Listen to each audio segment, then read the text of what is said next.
ഇറാനും ഇസ്രായേലും അമേരിക്കയും തമ്മിലുള്ള യുദ്ധം ഇങ്ങനെ കൊടുമ്പിരി കൊണ്ട് നിൽക്കുകയാണ്. ട്രംപ് മുട്ടുമടക്കുമോ, ഇറാൻ മുട്ടുമടക്കുമോ എന്നൊക്കെയുള്ളതാണ്. ഇസ്രായേൽ മുട്ടുമടക്കാൻ യാതൊരു സാധ്യതയും ഇല്ല. കാരണം നിലനിൽപ്പിന് വേണ്ടി ഓടിക്കൊണ്ടിരിക്കുന്ന ഒരു ജനതയാണ് ഇസ്രായേൽ ജനത എന്ന് പറയുന്നത്. കാലാകാലങ്ങളായി അവരുടെ ജീവിതം എന്ന് പറയുന്നത് വളരെ ദുസ്സഹനീയമാണ്. കാരണം അവർ തോക്കുകൾ കൊണ്ടാണ് പിഞ്ചു കുഞ്ഞുങ്ങളെ ഒരു കയ്യിൽ പിടിച്ച് ഒരു കയ്യിൽ തോക്കുകളും കൊണ്ടുപോകുന്ന അമ്മമാരുടെ ഒക്കെ ചിത്രങ്ങൾ പലപ്പോഴും നമ്മളെ ഹൃദയത്തെ തന്നെ വേദനിപ്പിച്ചിട്ടുണ്ട് എന്നുള്ളതാണ്. അപ്പോൾ അവർ 9 ലക്ഷം ആൾക്കാരാണ് ഇസ്രായേലിൽ ഉള്ളതെങ്കിലും ആ 9 ലക്ഷം ആളുകളും നിലനിൽപ്പിന് വേണ്ടിയുള്ള ഓട്ടത്തിലാണ്. അവർ ഓരോ ദിവസവും രാത്രികളിൽ സമാധാനമായി ഉറങ്ങിയ ഒരു ചരിത്രം ഇസ്രായേലിൽ ഉണ്ടോ എന്ന് ചോദിച്ചാൽ ഇല്ല എന്ന് തന്നെ പറയേണ്ടി വരും. പക്ഷേ ഇറാനിലെ ഷാ ഭരണത്തിലൊക്കെ ഇസ്രായേലിന് ഇറാൻ എന്ന് പറയുന്നത് അവരുടെ വിശ്വസ്ത സഖ്യരാജ്യങ്ങളിൽ ഒന്ന് തന്നെയായിരുന്നു.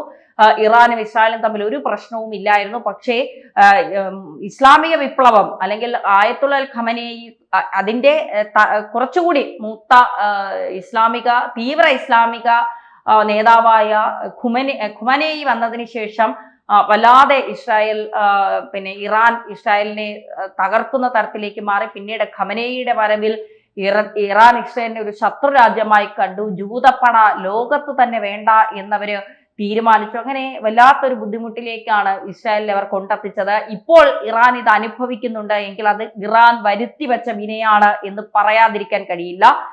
ഏകദേശം 40 വർഷത്തോളമായുള്ള ഖമനേയിയുടെ ഭരണം ഇറാനിൽ അവസാനിച്ചു. 86 വയസ്സുള്ള ഖമനേയി അവിടെ കാണിച്ചു കൂട്ടിയത് പലരും ഖമനേയിയുടെ ജീവിതം ഭയങ്കര സംഭവമാണെന്നൊക്കെ പറയുമ്പോൾ അവിടുത്തെ സ്ത്രീകൾ അനുഭവിച്ച ബുദ്ധിമുട്ടുകൾ, മുടിയിഴ കണ്ടതിന് ഒരു പെൺകുട്ടിയെ വല്ലാത്ത രീതിയിൽ ആക്രമിച്ച് അവസാനം കോമയിലായി അവൾ മരണപ്പെട്ടത്, അതിൽ പ്രതിഷേധിച്ച സ്ത്രീകളെ മുഴുവൻ കൊന്നതും അവരെ ജയിലിൽ അടച്ചതും തൂക്കിലേറ്റാൻ വിധിച്ചതും ഒക്കെ നമ്മൾ കണ്ടതാണ്.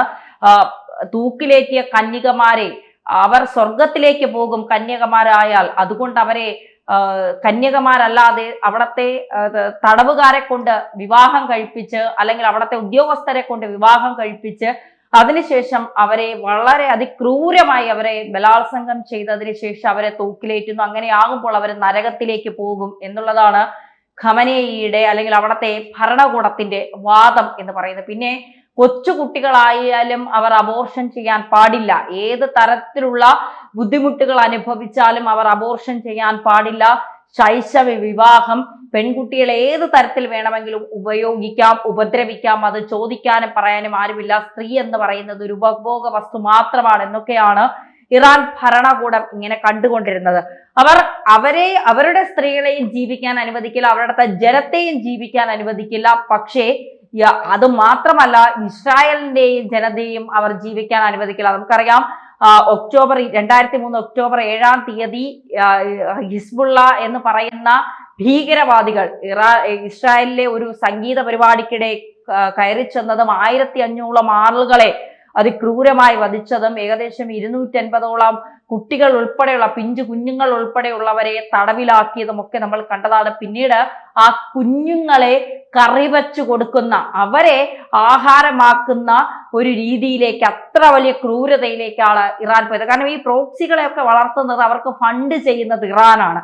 ആ ഇറാൻ വലിയ ഭയങ്കര സംഭവമാണെന്നൊക്കെ പറയുന്നവർ ഒന്ന് മനസ്സിലാക്കണം, ഇറാനിലെ ജനത അനുഭവിക്കുന്ന വേദന എന്താണ് ഖമനേയിയുടെ ഭരണത്തിൽ എന്നുള്ളത്. ഇനി പിൻഗാമി ആരായിരിക്കും എന്നുള്ളത്, പുതിയ പിൻഗാമി അവിടുത്തെ ജനങ്ങൾ സ്വീകരിക്കും എന്നുള്ളതൊക്കെ വലിയ ചോദ്യമാണ്. ഇതിനിടയിൽ ഇസ്രായേൽ എന്ന് പറയുന്നത് ഇന്ത്യക്ക് ഏറ്റവും വേണ്ടപ്പെട്ട ഒരു രാജ്യമാണ് ഇസ്രായേൽ.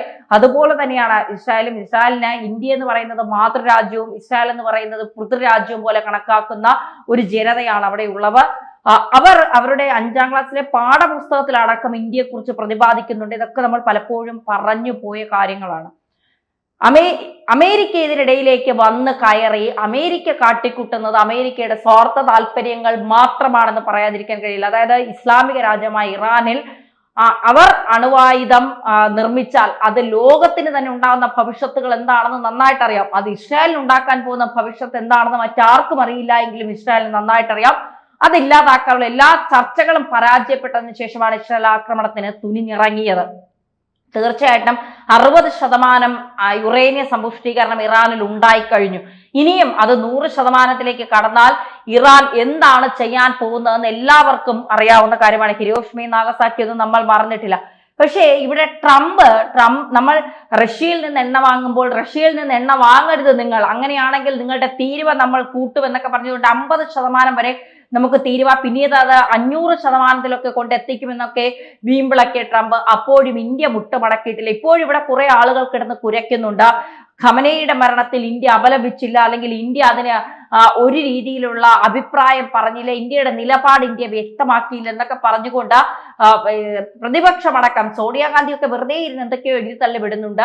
സോണിയാഗാന്ധി, രാഹുൽ ഗാന്ധി, പ്രിയങ്ക ഗാന്ധി, ഇവരാണല്ലോ കോൺഗ്രസ് എന്ന് പറയുന്നത്, പ്രതിപക്ഷം എന്ന് പറയുന്നത്, ഇവരൊക്കെ വല്ലാതെ കുരയ്ക്കുന്നുണ്ട്. പക്ഷെ ഈ അടുത്ത കാലത്ത് ഒരു വിദഗ്ധൻ പറഞ്ഞത്, പ്രതിപക്ഷത്തിന് അങ്ങനെ എന്ത് വേണമെങ്കിലും പറയാം, കാരണം അവർ പ്രതിപക്ഷത്തിരിക്കുന്നവരാണ്, അവർക്ക് എന്ത് വേണമെങ്കിലും ഭരിക്കുന്ന സർക്കാരിനെ പറയാം. പക്ഷെ ഭരിക്കുന്ന സർക്കാർ ഒരു ജനതയുണ്ട്, ആ ജനതയുടെ കൂടി സുരക്ഷിതത്വത്തെ ഉൾക്കൊണ്ടുകൊണ്ട് മാത്രമേ ആ ഭരിക്കുന്ന സർക്കാരിന് അഭിപ്രായം പറയാൻ കഴിയൂ. കാരണം ചാബഹാർ തുറമുഖത്ത് 4000 കോടിയുടെ നിക്ഷേപമാണ് ഇന്ത്യ നടത്തിയിരിക്കുന്നത്. ഇസ്രായേലിൽ നിന്ന് പ്രതിരോധ സംവിധാനങ്ങളടക്കം ആയുധങ്ങളടക്കം ഇന്ത്യ വാങ്ങുന്നുണ്ട്. ഇന്ത്യക്ക് ഇറാനും ഇസ്രായേലും ഒരുപോലെയാണ്. ഇസ്രായേലിന്റെ കാര്യത്തിൽ ഇടപെട്ടാലും ഇറാന്റെ കാര്യത്തിൽ ഇടപെട്ടാലും ഇന്ത്യക്ക് അത് ഉണ്ടാക്കുന്ന നഷ്ടങ്ങൾ എന്തൊക്കെയാണെന്ന് ഇന്ത്യക്ക് നന്നായിട്ട് അറിയാം.